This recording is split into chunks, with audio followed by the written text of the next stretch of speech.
What's up, folks? Today we are going to be giving a little review and instructional video on one that's not entirely new, but it's fairly new to me. It's the Hot Toys quarter scale Terminator endoskeleton, the QS quarter scale 002. So, and I've got some tips for you to help yours look like mine looks. And let's take it out of the box and I will show you what I'm talking about. Okay, so here he is out of the box, out of the packaging, which is not something I do too terribly much, but I wanted to make a video just so that you can kind of see what I've done to mine. Now, this thing comes from the factory, pretty freaking like dirty. I think they do that on purpose. They give it kind of a, I don't really know what to call it, kind of a dirt. You can see some of that is left on this piston. In a few other places I've left some of it. But to just give you kind of a point of reference, if you look at that leg piston right there, my camera's not the very best quality that there ever was, but you can kind of see that there's like a dusty, dirty, like a brown splashing on it. I turn the the light off, and you can't really see it that well, but if you turn it on, you see more what's visible to the naked eye if you're here, if you're right in front of this thing. Now, when this comes from the factory, that brown, like dusty splattering is all over this guy. I mean, it is everywhere. And I know why they did that. You know, they want it to look, I guess, like he's been out in battle. He's been whatever, dirtied by the battlefield. And I respect that. I think that's cool, whatever. I mean, if you're into that look, great, keep it that way. It's not going to hurt anybody. But it comes from the factory that way, and I personally don't like that. I actually have two of these guys, and the other one, I have kept this, spattering all over it. I haven't touched it. And that's just in case, I want to sell one later on. I can, and it looks just like it does from Hot Toys or Sideshow, which is where I got it, the Sideshow website. But if you want yours to look really, really clean, I mean, we're talking mirror finish. You can see, it is very, very, very shiny, very, very, very clean. And, I have left a lot of some of the weathering looks like they're right there and on some parts of his leg, because I like that look more, where it looks like dirt and grime has actually worked its way into the grooves. But I don't like that spattering look. That's just, when I watch the movies, I don't see that on the guy. I see more of the weathering stuff, like the grime that's here, in the corners, in the grooves of the legs and things like that. I see that, but I don't see this ugly. They almost look like rust spots. And if you have one, you know what I'm talking about. But I did leave all the other weathering. But, and I apologize if my camera work is kind of shaky, but you can see what I've done here. I've cleaned it up so much so that it is it looks more how I remember it looking in the movie. In the movies, these guys, when they went out onto battle,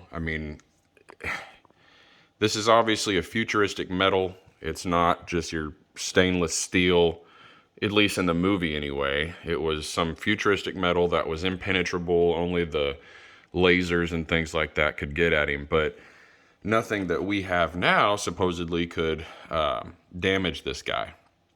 So when I watch the movies, I see a perfectly clean surface of chrome, polished metal, and that's what I've done. I am going to show you exactly how I did this now.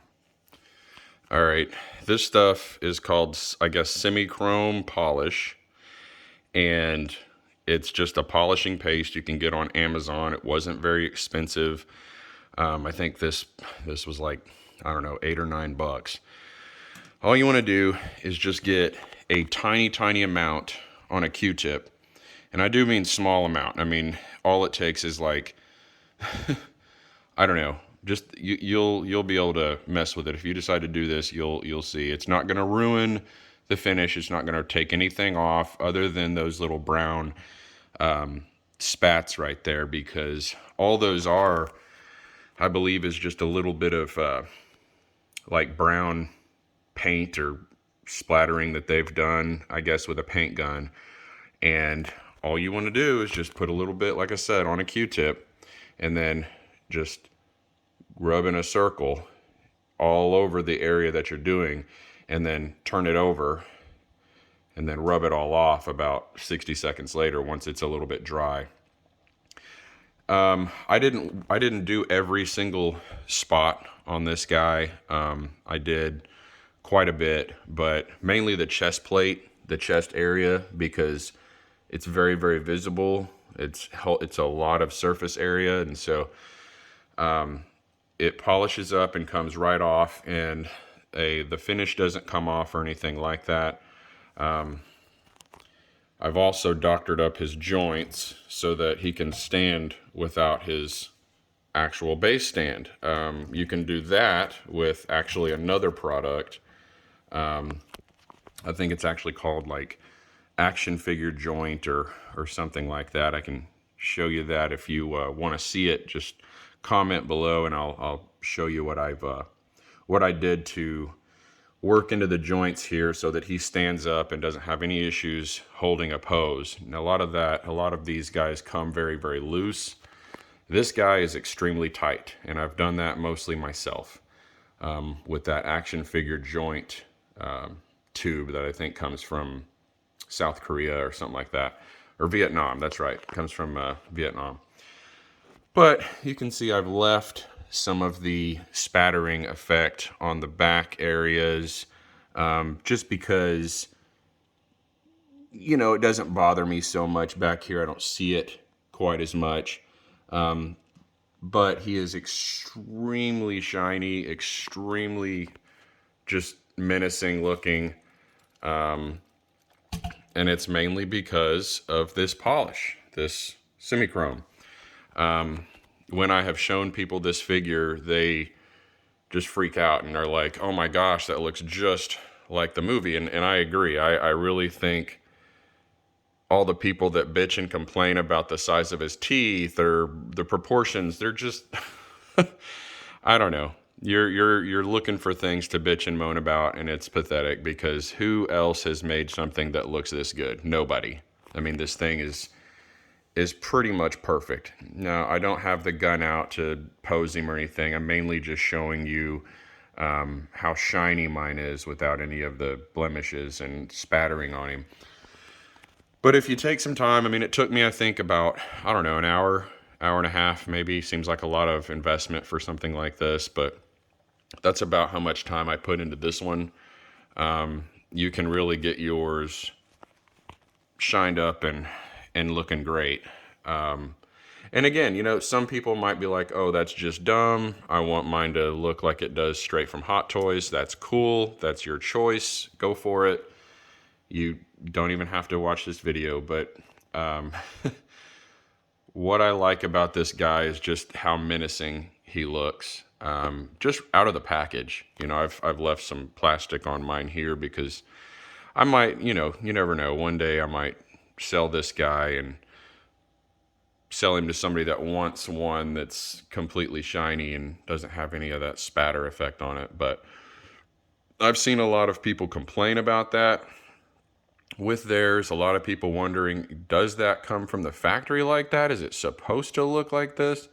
And to tell you the truth, if you just go to Hot Toys and look at their like Hot Toys website and look at the stock pictures of the prototype, you will see that the spattering effect is present all over it. And I don't know, to me that just makes it look dumb. I mean, I don't think metal gets dirty like that. It's not like he's just out playing in the mud and splattering all over himself to get those dirty brown spots all over him. Dirt on metal accumulates more like this. That's how dirt is supposed to accumulate on high grade metal. I mean, like those spots in the legs and the grooves, that's how it's supposed to look. And here in the, hip and joint areas here, that's how it's supposed to accrue. It doesn't accrue on metal like this. That's just not how it works. That just looks like rust. And so I opted to do a little research, take it off myself, and I think it looks fantastic. Now, if you have the means, pick this guy up. Obviously you can't get him new anymore from Hot Toys. You can really only pick him up on like eBay or a trade website, maybe Facebook Marketplace or something like that. But if you do get one, even if it comes with loose joints and a lot of this junk all over him, don't get discouraged. You can tighten up the joints with either floor polish, or the stuff that I used is even better, and it's that action figure joint. That's basically all you have to search on Amazon for, is just like joint action figure joint, something like that. And you'll see a little black tube that comes up. It's pretty cool. Definitely works wonders. This guy can hold any pose I put him in, and obviously can stand up here without his stand, which most of them cannot do. So definitely pick this guy up. eBay sellers are kind of ridiculous. They want a brand new one. They want to sell a brand new one for close to $2,000 right now, which is, it's just robbery, because you're probably going to get one sent to you with all kinds of these tubes broken, and it's crap. So you really want to buy one used. I did get lucky, bought mine new, and I got really lucky because it came to me with nothing broken off of it or anything like that. I think one of these ball joints back here on his leg was disconnected here at the bottom, but all I had to do is just shove it back down in there, and it was fine. But anyway, this is, in my opinion, the one of two pieces that make any Hot Toys collection amazing. This and the Hulkbuster Deluxe by Hot Toys are kind of my crown jewel, because they're huge, awesome, incredibly detailed, and really, really great pieces. And they're going to be worth a lot of money someday. I don't know, maybe 5-10 years from now, if they decide not to do any more of these, it's going to be crazy how much you could get out of these. But anyway, pick them up. If you got any questions, let me know in the comments. I'll answer. And yep, have a great day, collectors.